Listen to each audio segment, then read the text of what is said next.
کہیں عمر کا نام منافقوں میں شامل تو نہیں؟ سچ بتاؤ، ان منافقین میں تو شامل نہیں؟ کہیں اوپر اوپر سے تو نہیں سارا کچھ؟ حضرت حذیفہ بن یمان کہتے ہیں میں باپ کے مرنے پہ اتنا نہیں رویا جتنا عمر کے سوال پہ رویا۔ میں قدموں میں بیٹھ گیا، میں نے کہا نہیں عمر، یہ تو میں نے نہیں سنا، لیکن یہ میں نے نبی پاک سے ضرور سنا ہے کہ میرے بعد اگر کوئی نبی ہوتا تو عمر ابن خطاب ہوتا۔ یہ میں نے اپنے کانوں سے سنا ہے کہ عمر جس گلی سے گزرے شیطان راستہ بدل جاتا۔ یہ میں نے اپنے کانوں سے سنا ہے کہ 950 سال حضرت جبریل جناب عمر کی شان بیان کریں تو پھر بھی بیان نہیں ہو سکے۔ یہ میں نے ضرور سنا۔ دوستو، ساری زندگی حضرت عمر نے اگر دوسروں کا محاسبہ کیا تو اپنا اور اپنے بچوں کا بھی کڑا خیال رکھا، اپنی ذات پر بڑی توجہ دی۔ جو لوگ اپنا بھول جاتے نا، ہمیں اپنی صحت کا بڑا خیال ہے لیکن اپنی روحانی زندگی کا کوئی خیال نہیں ہے، قلبی زندگی کا کوئی تصور نہیں ہے۔ آپ یقین کریں، موٹا آدمی کمزور ہونے کے لیے جدوجہد کر رہا ہے، کمزور طاقتور ہونے کے لیے، لیکن جس کو کتنے دن بیت گئے اللہ رسول کی یاد میں رویا ہی نہیں، کتنے دن بیت گئے نعت سننے کو دل ہی نہیں چاہا، جسے مہینوں بیت گئے اور قرآن پاک کی طرف نظر ہی نہیں گئی، وہ فکر مند ہی نہیں۔ زندگی زندہ دلی کا نام ہے، مردہ دل کیا خاک جیا کرتے ہیں۔ بھائی، حضرت عمر کی زندگی دور حاضر میں ہمیں یہ سبق دیتی ہے کہ کڑی نگرانی رکھو اپنے پودوں کی، کڑا خیال رکھو اپنے ذاتی باغ کا، اور یہ جو تمہارے دل کی دنیا ہے، یہ تمہاری روح کی زندگی ہے، اس کا محاسبہ کرتے رہو۔ نبی کریم علیہ السلام نے فرمایا اپنا حساب خود کر لو قبل اس کے کہ تمہارا حساب کیا جائے۔ اپنا حساب، بولیے، اپنا حساب۔ ہم ساری دنیا کا حساب کرتے پھرتے ہیں، کوئی کہاں سے کماتا ہے، کہاں کھاتا ہے، پر اپنا حساب حضور نے فرمایا حساب کر لو قبل اس سے کہ تمہارا حساب۔ مولا علی فرماتے ہیں نماز پڑھ لو قبل اس کے کہ تمہاری نماز پڑھی جائے، نماز پڑھ لو قبل اس کے کہ تمہاری۔ اپنا محاسبہ کریں، تھوڑا سا نا اوپر دائیں بائیں دیکھنے کی بجائے تھوڑی سی گردن جھکا کے نا، درویش کہتے ہیں برے بندے نو میں لبن ٹریا تے جگ تے ملیا نہ کوئی، اپنے اندر چاتی پائی تے میں تھوں برا نہ کوئی۔ تھوڑی سی نا، تھوڑی سی اپنی طرف توجہ دیں۔ ہم نا بے چین وقت گزار رہے ہیں، بے قرار ہیں، بے سکون ہیں۔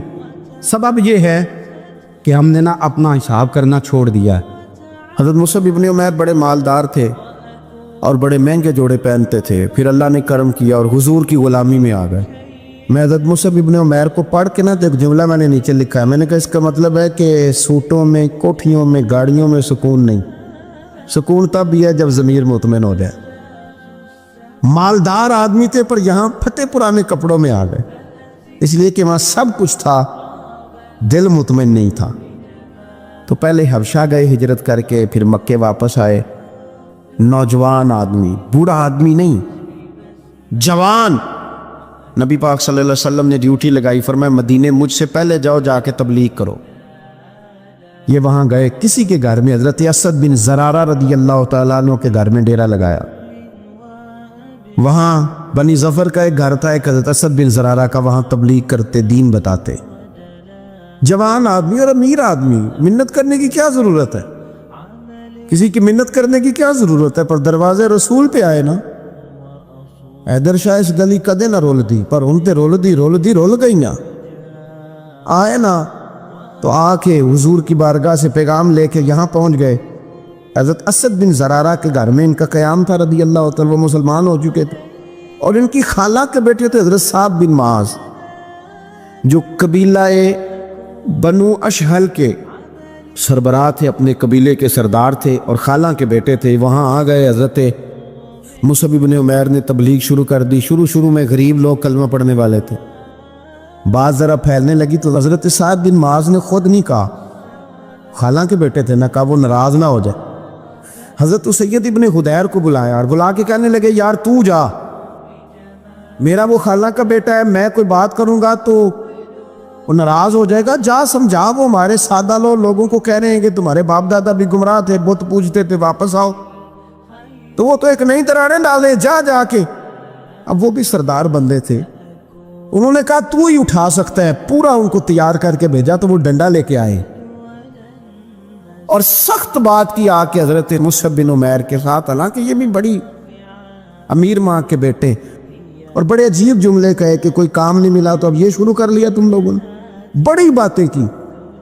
پورا غصہ لے گیا نا، یہ بھی ایک لہجہ تھا، جواب میں حضرت مصعب بن عمیر کا بھی لہجہ تھا، اور باتیں کرتے رہے تو یہ ہنستے رہے، تو یار اسے رستے کا مسافر ہی نہیں، یہ تو ان کو پوچھنا جو مسافر ہے، کہہ جو کہنا ہے، تو تر شروع ہو کے گالی ہزار دے، یہ وہ نشہ ہی نہیں جو کوئی ترشی اتار دے، تو کر جو تو نے بات کرنی ہے وہ کرتے ہیں۔ جب غصہ ٹھنڈا ہو گیا، سارا کچھ کہہ چکے، تو حضرت مصعب بن عمیر کہنے لگے جی آپ نے ڈانٹا ہے، ہم تو تیار بیٹھے ہیں جانے کے لیے، گئے بس 2-3 باتیں ہماری بھی سن لیں گے۔ میں کہا سنائیے، 2-3 آیتیں پڑھی قرآن پاک کی، تھوڑا سا حضور کی سیرت نور کو چھیڑا، تو وہ ڈنڈا انہوں نے پھینک دیا، فرمانے لگے اس دین میں داخل ہونا ہو تو طریقہ کیا ہے؟ تو حضرت مصعب بن عمیر کہنے لگے آپ غسل کریں، کپڑے بدلے، آئے میں کلمہ پڑھاتا ہوں۔ انہوں نے غسل کیا، کپڑے بدلے، کلمہ پڑھا، اب واپس گئے تو ان کو پتا تھا میں نے جانا ہے، تو سعد بن معاذ نے رزلٹ پوچھنا ہے، کہتے ہیں اس نے مجھے بھیجا تھا تو میں نے بھی اسے بھیجنا ہے۔ کہتے ہیں میں نے جا کے کہا اس قبیلے کا قبیلہ بنی عارصہ کے ساتھ مقابلہ چلتا تھا، کہتے ہیں میں نے بھی اسی طرح کی سٹوری سنائی جا کے۔ حالانکہ حضرت سعد بن معاذ کہتے ہیں جب یہ آ رہے تھے نا واپس، میں سمجھ رہا تھا بندہ وہ نہیں جو میں نے بھیجا تھا، اس میں کوئی انقلاب آ گیا، تبدیلی آ گئی۔ آ کے کہنے لگے یار تیری وہ خالہ کا بیٹا ہے، میں نے کیا مقابلہ کرنا ہے، وہ تو بنو عارصہ والے بھی لڑ رہے ہیں، تمہارا شریکہ بھی لڑائی کر رہا ہے، تو تم جاؤ ان کو بھی منع کرو اور اپنے شریکے کو بھی کہو کہ یہ ہمارے گھر کا مسئلہ ہے، ہم خود نمٹ لیں گے، تم جاؤ۔ کہتے ہیں میں نے کہا اچھا اگر تجھ سے بھی نہیں نہ ہوا تو اب مجھے ہی 2 ہاتھ کرنے پڑیں گے۔ آستینیں چڑھا لی، ڈنڈا پکڑ لیا، کہتے ہیں گیا اور جا کے جو مجھ سے ہو سکتا تھا میں نے کہا، کہ میں پوری طرح کہہ چکا نا، اب وہاں تو لہجہ بدل چکا تھا نا، حضرت سیدنا مصعب بن عمیر تو طے کر لیا تھا نا، سیکھا تھا نا حضور سے، تو معاملہ بڑا انفرادی تھا، رنگ ہی بڑا انوکھا تھا، کہے جس نے جو کہنا ہے۔ اب یہاں تو معاملہ دوسری طرح کا ہوگا، پوری کہتے ہیں میں نے بات کر لی، تو وہ میں نے کہا جاتے ہو کہ نہیں، کہنے لگے جی جانا ہے، جانا کیوں نہیں، تاری مار اڑانا باہو اسی تو ایک گئی اڈن آ رہے، تیار بیٹھے، ہمیں مدینے والے نے کہا تھا حبشہ جاؤ تو گئے تھے، واپس مکے آؤ تو آئے تھے، اب یہاں بھیجا ہے تو تاری مار اڑانا باہو اسی تھے اب گئی اڈن ہارے۔ تو آپ نے فرمایا جانا تو ہے، اور آپ کہہ رہے ہیں جاؤ تو ہم جاتے ہیں، لڑائی نہیں کرتے، پر 2-3 باتیں ہماری بھی سن لو۔ حضرت سعد بن معاذ کہنے لگے سناؤ، تو مصعب بن عمیر کا لہجہ، لہجے کا حسن، لہجے کی خوبصورتی، حضرت سیدنا مصعب بن عمیر نے 2-3 آیتیں سنائی، حضور کی باتیں سنائی، انہوں نے 2-3 باتیں سنائی تو حضرت سعد بن معاذ بھی مسلمان ہو گئے۔ اب واپس گئے، ایک قبیلے کے سردار تھے اور یہ وہ لیڈر تھے جن پر قبیلہ جان دیتا تھا، جا کے کھڑے ہوئے قبیلے والوں کے پاس، کہنے لگے میرے بارے میں تمہارا کیا خیال ہے؟ انہوں نے کہا سردار کوئی پوچھنے والی بات ہے، یہ تو ہماری کو نیکی ہے کہ آپ جیسا سردار ملا ہے۔ فرمانے لگے مجھ سے پیار کرتے ہو؟ حضرت جی بڑا۔ فرمایا مجھ پر تمہارے ساتھ آج کے بعد کلام حرام ہے۔ کہا کیوں؟ کہنے لگے اتنی دیر کلام نہیں کروں گا جتنی دیر تم مدینے والے رسول کا کلمہ پڑھ کے مسلمان نہیں ہے۔ تو حضرت سعد بن معاذ نے سارا قبیلہ مسلمان کر لیا، حضرت سید ابن حدیر بھی مسلمان ہو گئے، اور اتنا بڑا ماحول بن گیا مدینے میں کہ جہاں 12-13 لوگ کلمہ پڑھتے تھے، 70 لوگ اگلے سال حضور کی بارگاہ میں گئے، حضور اب ہماری جمعیت بن گئی، یا آپ تشریف لائیں۔ حضور نے فرمایا جب تجھے کسی سے محبت ہوتی ہے تو وہ تجھے بہرا بھی کر دیتی ہے، گونگا بھی کر دیتی ہے، اندھا بھی کر دیتی ہے۔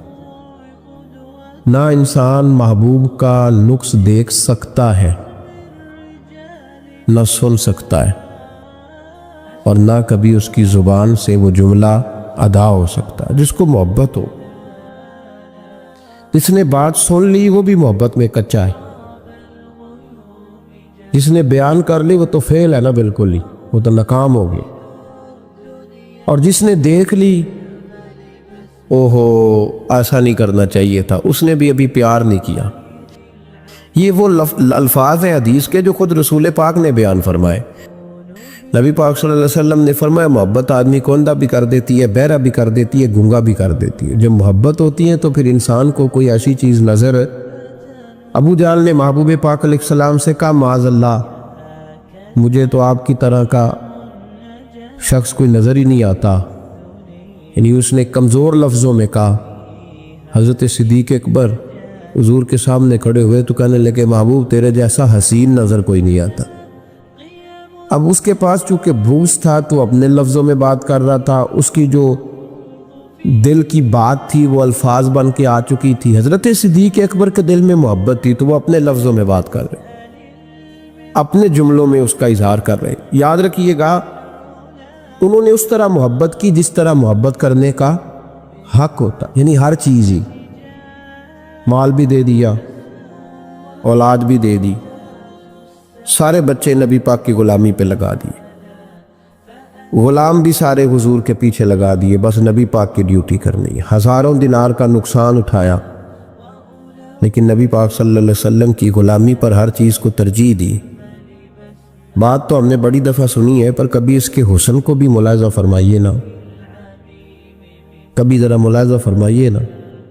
لوگ پیار کرتے ہیں، محبت کا دعویٰ کرتے ہیں، لیکن کہتے ہیں بھئی رستے رستے کی محبت ہے، یہاں مجھے 5000 کا نقصان ہو رہا ہے، یہاں نہیں میں محبت کر سکتا۔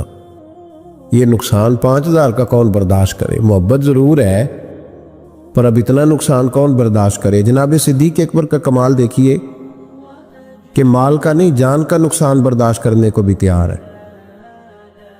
کچھ لوگ ایسے ہوتے ہیں کہتے ہیں آگے خطرہ ہے تو ہمیں نہیں جانا چاہیے۔ غار ثور میں جب نبی پاک صلی اللہ علیہ وسلم کو لے کے پہنچے نا حضرت صدیق اکبر، 5413 فٹ اونچی غار ہے، جب حضور ذرا سا چلے تو قدموں کو تکلیف ہوئی تو عرض کرنے لگے حضور آپ میرے کندھوں پہ بیٹھ جائیں۔ پباں پار قدم نہیں لاؤندا تے سور پہاڑ تے چڑھیا جاندا، او پیا جاندا دے یار نبی دا، اے اصلی دلدار نبی دا۔ حضور کو لے گئے اور جب غار ثور پہ پہنچے تو کہنے لگے حضور مجھے اندر خطرہ لگتا ہے، آپ ٹھہریں پہلے میں جاتا ہوں، پہلے میں جاتا ہوں۔ جناب صدیق اکبر تشریف لے گئے اور دیکھیں نا سالوں پرانی غار پڑی تھی، اس میں بڑا کچھ تھا، لیکن جناب صدیق اکبر نے پگڑی پھاڑ پھاڑ کے غار صاف کی۔ پھر جہاں سوراخ تھے نا، خطرہ تھا کہ کوئی سانپ بچھو نہ نکل آئے، وہاں چھوٹے چھوٹے ٹکڑے رکھ کے غار کو بند کیا۔ جب مکمل تسلی کر لی تو کہا حضور اب آپ تشریف لے آئیے۔ اب جب غار سے نکلے نا جانے کے لیے، اس انداز کو بھی ذرا دیکھیں۔ لوگ آج خشک دین کے بڑے قائل ہیں، کہتے ہیں بس ٹھیک ہے نماز پڑھنی چاہیے، روزہ رکھنا چاہیے، اتنی لمبی باتیں، آپ معرفت کی بات کرتے ہیں، آپ محبت کی بات کرتے ہیں، آپ وارفتگی کی بات کرتے ہیں۔ کچھ لوگوں کو تو لفظ عشق ہی بڑا برا لگتا ہے، وہ اس جملے تک جانا ہی پسند نہیں کرتے۔ او خدا کے بندو، یہ بھی تو انداز دیکھو نا صحابہ کا۔ جب نبی کریم سید عالم صلی اللہ علیہ وسلم کو لے کے وہ نکلے نا غار ثور سے، تو حضور کے ساتھ ساتھ چل رہے تھے، تو کبھی نبی پاک کے آگے جاتے تھے، کبھی حضور کے پیچھے، کبھی دائیں کبھی بائیں۔ تو محبوب کو پتہ ہے، پھر بھی پوچھا ابو بکر یہ کیا کر رہے ہو؟ تو عرض کرنے لگے حضور مجھے شک ہے کہ کافر طاق میں چاہتا ہوں اگر آگے سے تیر آئے تو وہ بھی میرے سینے پہ لگ جائے۔ پھر مجھے خیال آتا ہے ہو سکتا ہے پیچھے سے آ جائے تو پیچھے ہٹتا ہوں کہ اگر پیچھے سے کوئی نیزہ آئے تو وہ بھی مجھے ہی لگ جائے، کوئی دائیں سے آئے تو وہ بھی مجھے لگ جائے، کوئی بائیں سے آئے تو مجھے لگ رہی۔ طبیعت نہیں چاہتی کہ آپ کو ذرا سی بھی تکلیف پہنچے۔ یہ ذائقہ جب نبی پاک کے لیے لوگوں کے دلوں میں پیدا ہوتا ہے تو پھر اللہ تبارک و تعالیٰ دین کی روشنی روح تک عطا فرما دیتا ہے۔ امام فخر الدین رازی نے لکھا ہے، سینکڑوں سال پہلے کے مفسر، اب تو لوگ سارا کچھ کھاتے میں ڈال دیتے ہیں نا کچھ مخصوص لوگوں کے. امام فخر الدین رازی نے لکھا, دیکھیں بات بڑی سادی سی ہے, لیکن حضرت ابوبکر صدیق کا بھی اپنا ذائقہ ہے. حضور نے انگوٹھی دی, کہا جاؤ اس انگوٹھی پہ نا اللہ کا نام لکھوا لاؤ. پہلے یہ بتائیے کہ چھوٹے چھوٹے کام اتنے بڑے بڑے لوگوں کو بھی بتائے جاتے ہیں. یہاں تو پانی پلانے کے لیے اور بندہ ہوتا ہے جو تھوڑا سیانا ہوتا ہے, وہ کہتا ہے یہ میری ڈیوٹی تو نہیں نا, میں تو صاحب ہوں, مجھے تو خود میں آیا ہوں مجھے پانی پلایا جائے, آپ یہ کیا کہہ رہے ہیں میں پانی پلاؤں.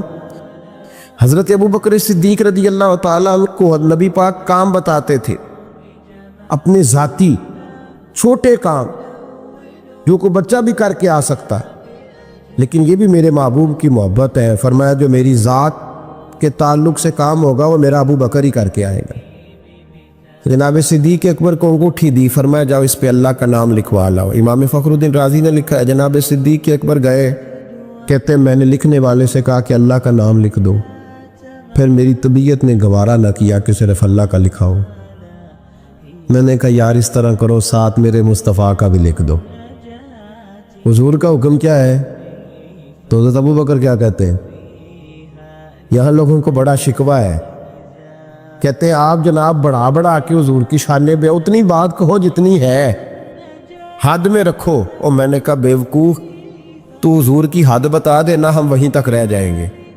بلغل الا بے کمال ہی کشف الدجا بے جمال حسنت جمیع خصال صلو علیہ وآلہ, وہ حد بتا ہم حد تک رہیں گے.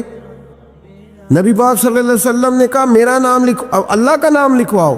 جناب صدیق اکبر نے ساتھ حضور کا بھی لکھوا لیا. واپس لائے نا, حضور کو انگوٹھی دی تو اس پہ لکھا تھا اللہ, محمد اور ابو بکر. تو حضور نے فرمایا ابو بکر یہ تو نے کیا کیا؟ میں نے کہا تھا اللہ کا لکھوا لا, تو میرا بھی لکھوا لایا اپنا بھی. جناب صدیق اکبر چونک گئے. امام فخر الدین رازی نے لکھا چونکے, عرض کرنے لگا یا رسول اللہ میں نے آپ کا نام تو لکھوایا ہے, میری طبیعت گوارا نہیں کرتی تھی کہ اللہ کا ہو اور آپ کا نہ ہو, خدا کا ذکر کرے ذکر مصطفیٰ نہ کرے, ہمارے منہ میں ہو ایسی زبان خدا نہ کرے. کہا حضور اللہ کا نام تو آپ نے کہا تھا اور میں نے ساتھ گوارا نہیں کیا کہ آپ کا نہ ہو, تو میں نے لکھوا لیا ہے, باقی اپنا میں نے نہیں لکھوایا. حضور واللہ میں نے نہیں لکھوایا. محبوب ابھی بات سو نہیں رہے تھے کہ جبریل امین حاضر ہو گئے. عرض کرنے لگے یا رسول اللہ رب فرماتا ہے ابو بکر گوارا نہیں کرتا کہ میرے نام سے آپ کا نام جدا ہو, تو رب گوارا نہیں کرتا کہ آپ کے نام سے ابو بکر کا نام جدا ہو. لہذا ابو بکر نے آپ کا لکھوایا ہے اور ابو بکر کا رب کریم نے لکھوا دیا ہے. تو بھائی محبت جب یہ روپ اختیار کرتی ہے تو اعلیٰ حضرت پھر بول اٹھتے ہیں, فرماتے ہیں اگر مصطفیٰ جیسا پیر کوئی نہیں تو پھر ابو بکر جیسا مرید بھی کوئی نہیں.